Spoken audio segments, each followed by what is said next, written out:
Sir నిన్న release అయిన Ustaad Bhagat Singh and ఇంకా దురంధర్ 2, సో ఏంటి అసలు వాటి పరిస్థితి కలెక్షన్స్ పరంగా ఎలా ఉంది?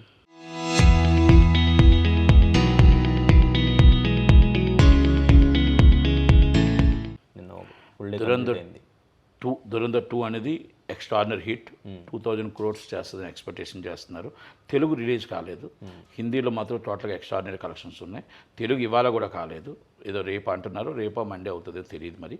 కనుక దురంధర్ 2 అనేది సూపర్ డూపర్ హిట్. అంటే ఇక్కడ ఉస్తాద్ భగత్ సింగ్ అనేది కలెక్షన్స్ అనేది తెలంగాణలో ఓవర్సీస్ అనేది ఇక్కడ ఇవి ఉన్నాయి. ఆంధ్రప్రదేశ్ నేను లాస్ట్ టైం చెప్పినట్టు మళ్ళీ ఇప్పుడు చెప్తాను, ఎందుకు కలెక్షన్స్ ఫ్యాన్స్ అనేవారు ఎందుకు రాలేదో, జనసేన నాయకులు ఎందుకు రాలేదో అర్థం కావట్లేదు. ఇది మనం ఒప్పుకోక తప్పదు. మనం ఏదో చెప్పేసి ఇప్పుడు మనం దాపరకం చెప్పి మనం ఏదో అబద్ధాలు చెప్పి మాట్లాడాల్సిన అవసరమే లేదు. కానీ ఇక్కడ ఎందుకంటే కలెక్షన్స్ అయితే ఆ సండే బుకింగ్లు ఓపెన్ చేస్తే వెనస్డే నైట్ బుకింగ్లు ఫుల్స్ అయ్యాయి, అంటే స్లోలీ ఫుల్. ఇవాళ కూడా కలెక్షన్స్ డల్ ఉన్నాయి. అంటే ఉస్తాద్ భగత్ సింగ్ ఏది ఏమైనా మిక్స్డ్ టాక్ అయితే ఉంది. రెండోది డైరెక్టర్ తప్పు చేశాడు అనేది మాత్రం ఒప్పుకోక తప్పదు. డైరెక్టర్ అనేది ఒక హీరో, అంత పెద్ద డిప్యూటీ సీఎం, ఆయన హీరో డేట్స్ ఇస్తే 100 కోట్లు మిగులుతాయని అనుకునే ప్రొడ్యూసరు ఆయన కోసం వెయిట్ చేసి పడికాపులు కాసి ఆయన సినిమా మంచి డేట్స్ ఇస్తే డేట్స్ను ఉపయోగించుకోకపోవడం, ఆయన హీరోని ఇమేజ్ని వాడుకోకపోవడం అనేది డైరెక్టర్ తప్పు. హీరోగా ఒక పక్క డిప్యూటీ సీఎంగా ఆయన షూటింగ్కి ప్రతి దాంట్లో కూడా క్రమం తప్పకుండా ఆయన నిద్ర మానినా సరే వచ్చి షూటింగ్ చేసుకుంటూ వెళ్ళాడు. ఆ నిద్ర మానిన షూటింగ్ చేసుకుంటూ వెళ్ళాడు. విలువలతో సినిమా ఇండస్ట్రీ అన్నం పెట్టిందని ఒక విశ్వాసంతో ఆయన మీకు డేట్స్ ఇస్తూ మీరు చేసుకుంటూ ఆయన మళ్ళీ అక్కడ ఆయన జాబ్ అది డిప్యూటీ సీఎంగా ఆయన జాబ్ ఆయన చేసుకుంటూ వెళ్ళాడు. కానీ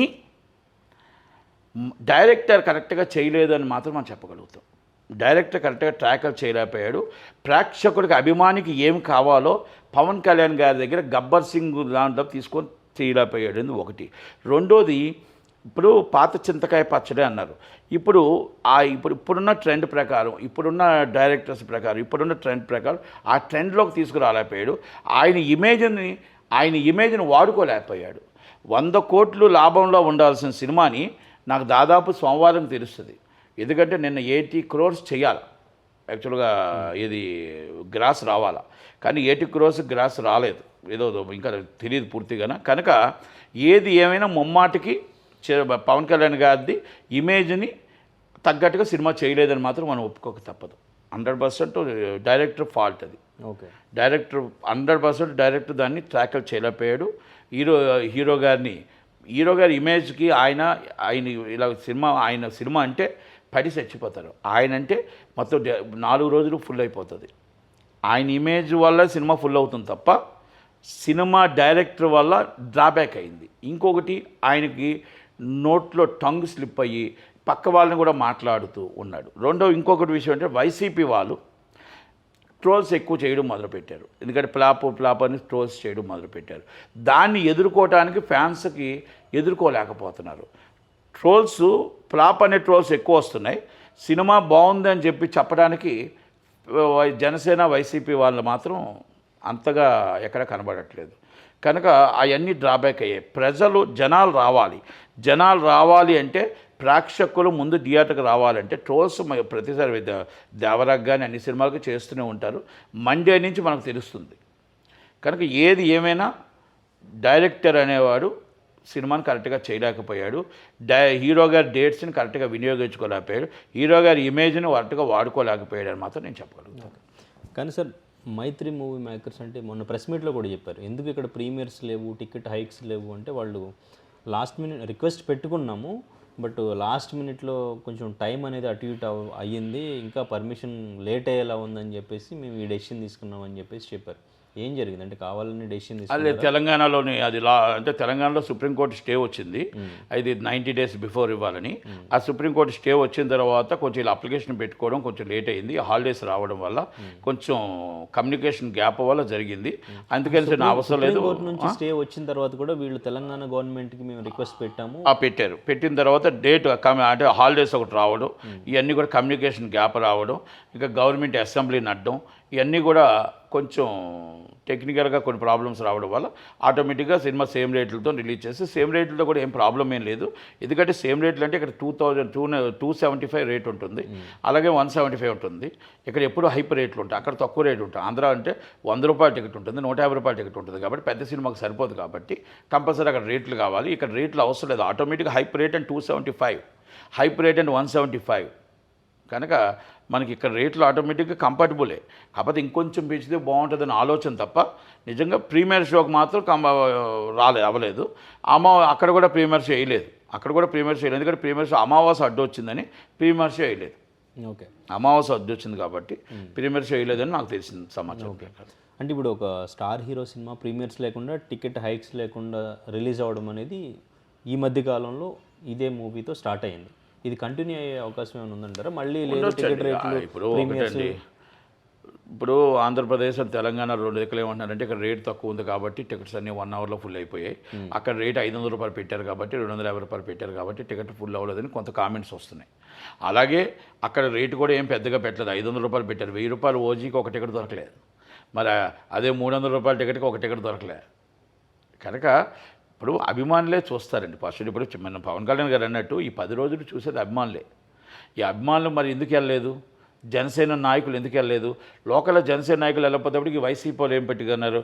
మీకు ఆల్రెడీ గ్రాఫ్ తగ్గిపోయింది, మీకు జనసేన నాయకులకి ఇంట్రెస్ట్ లేదు, జనసేన మొత్తం టోటల్గా గ్రాఫ్ తగ్గిపోబట్టే ఈ థియేటర్కి ఫుల్ అవ్వట్లేదు అది అంటారు. అనగా ఎందుకంటే సినిమాని ఎందుకు మనం కంపేర్ చేస్తామంటే ఈజ్ పొలిటికల్ లీడర్గా ఆయన ఉన్నాడు కాబట్టి సినిమా థియేటర్లో హెవీ కలెక్షన్స్ ఉన్నప్పుడు, ఎందుకంటే జనసేన కార్యకర్తలు ఉంటారు, అభిమానులు ఉంటారు. అభిమానులు ఎప్పుడైతే మీకు థియేటర్ సినిమా డల్ అవుతుందో అంటే అక్కడ అభిమానులు లేరా, జనసేన గ్రాఫ్ తగ్గిందా అని అడుగుతారు. కూటమి ఉంది, కూటమి జనసేన ఎవరూ రాలేదు, మీకు ఎక్కడ చాలా దగ్గర బోర్డులు కూడా కట్టలేదు. అది ఎందుకు ఏంటి అనేది అది కమ్యూనికేటెడ్ ప్రాబ్లం ఉంది. అక్కడ లోకల్ ఇన్ఛార్జీలు ఉన్నారు, లోకల్ ఎమ్మెల్యేస్ ఉన్నారు, లోకల్ ఇన్ఛార్జీలు లోకల్ ఎమ్మెల్యేస్ దాన్ని కమ్యూనికేట్ చేసుకోవాలా. దాన్ని ఎందుకు చేసుకోలేదు? కూటమి కూడా దాని బాధ్యత తీసుకోవాలా. ఎందుకు అంటే సినిమాకు మేము వెళ్ళమని బలవంతంగా చెప్పాలంటే నేను బలవంతంగా వెళ్ళమని చెప్పట్లా. ఇక్కడ మన నాయకుడిని మన పొలిటికల్గా దెబ్బ తగులుతుంది కాబట్టి మన సినిమాని, మన నాయకుడి సినిమా వచ్చినప్పుడు మన నాయకుడి సినిమాని మనం జాగ్రత్త చేసుకోవాల్సిన బాధ్యత, అభిమానించవలసిన బాధ్యత మనకు ఉంటుంది. ఎప్పుడైతే థియేటర్స్ ఖాళీ ఉంటుందో ఒక నియోజకవర్గంలో మనకు 10 థియేటర్లు పడతాయి. ఆ నియోజకవర్గంలో 10 థియేటర్లు అంటే ఇంచుమించు 4 షోకి 500 మంది అనుకోండి, 2000 మంది, 10 అంటే 20,000 మంది పబ్లిక్ ఫస్ట్ డే.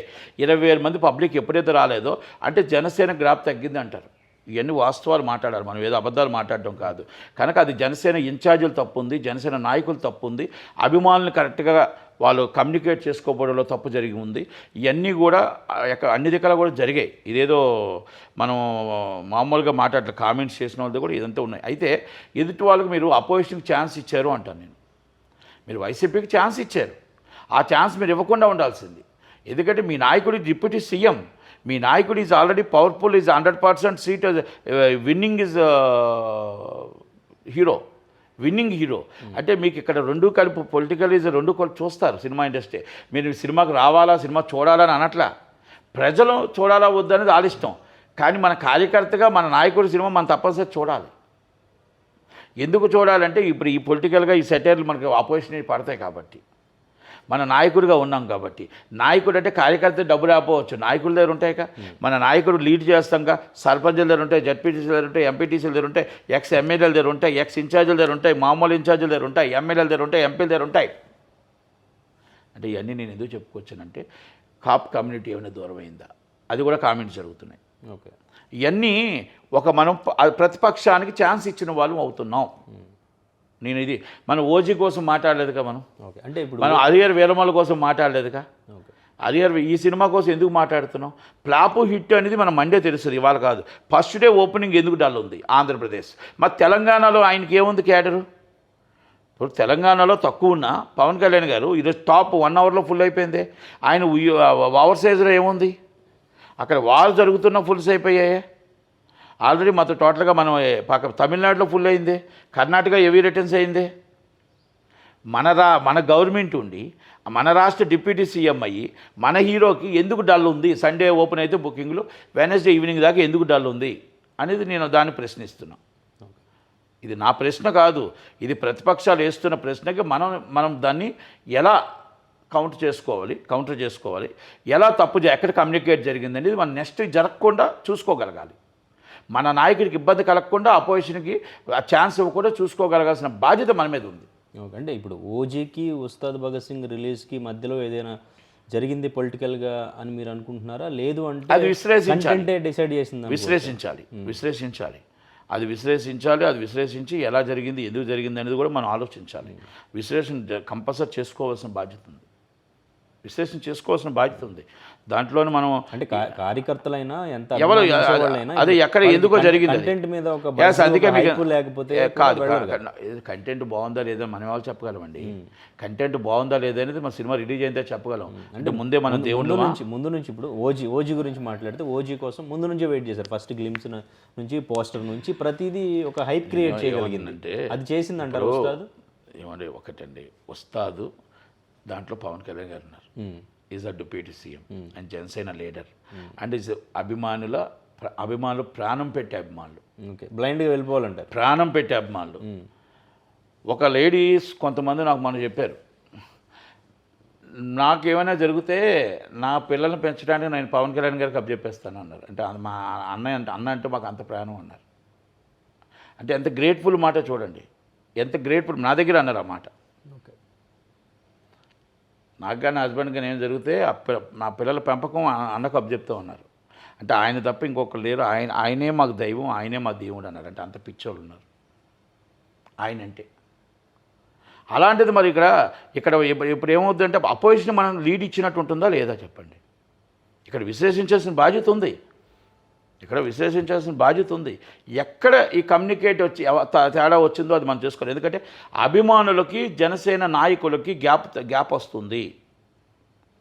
అక్కడ నియోజకవర్గంలో మనం కరెక్ట్గా అభిమానులు పట్టించుకోవట్లేదు, జనసేన కార్యకర్తలు పట్టించుకోవట్లేదు అనేది ఆల్రెడీ ఉంది. దాన్ని నాయకులు కరెక్ట్గా పవన్ కళ్యాణ్ గారు పట్టించుకోరండి. పవన్ కళ్యాణ్ గారికి ఆంధ్రప్రదేశ్ అంతా చూసుకోవాలా. పట్టించుకోవాల్సిన బాధ్యత ఇన్ఛార్జీలు ఉన్నారు, పట్టించుకోవాల్సిన బాధ్యత నాయకులు ఉన్నారు. సెకండ్ క్యాడర్ నాయకులు కార్యకర్తలను పట్టించుకొని ఉంటే, ఆ జనసేన కార్యకర్తలను పట్టించుకొని ఉంటే, అభిమానులు పట్టించుకొని ఉంటే నాకు ఈ పరిస్థితి ఉండదు అని అనుకుంటున్నాను నేను. ఓకే, ఇది నేను మాట్లాడుతుంది నిజం కాకపోతే ఎంక్వైరీ చేసుకోమనండి. అంటే ఎందుకు చెప్తున్నానంటే ఇది విశ్లేషించకుండా నేనేదో వేగ్గా మాట్లాడను.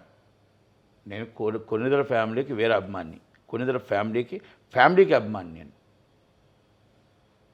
నేను ఫ్యామిలీకి అభిమాని, నేను సినిమా అభిమాని కాదు. ఓకే, కానీ అది నాకు ఆ బాధ్యత ఉంది కాబట్టి 100% రెక్టిఫై చేసుకుంటే రేపు 2029 ఎలక్షన్స్ వస్తాయి.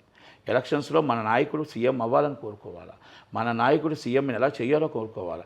మన నాయకత్వం 100% మన 21 సీట్ ఇస్తే మనం మొత్తం టోటల్గా ఎన్ని సీట్లు మనం గెలవగలం, ఎన్ని సీట్లు వేస్తే మన నియోజకవర్గం అంతా బయటకు రాగలం. కూటమి కూడా సపోర్ట్ చేయాలి, కూటమి కూడా మొత్తం టోటల్గా అంతా ఎంకరేజ్ చేయాలి. అందుకే ఇక్కడ ఎక్కడో లోపాలు ఉన్నాయనేది నేను విశ్లేషించుకొని దాన్ని మళ్ళీ రేపు ఫర్దర్ రిపీట్ కాకుండా చూసుకోవాల్సిన బాధ్యత వాళ్ళ మీద ఉంది కాబట్టి నేను చెప్తున్నాను. Thank you. Right sir, thank you.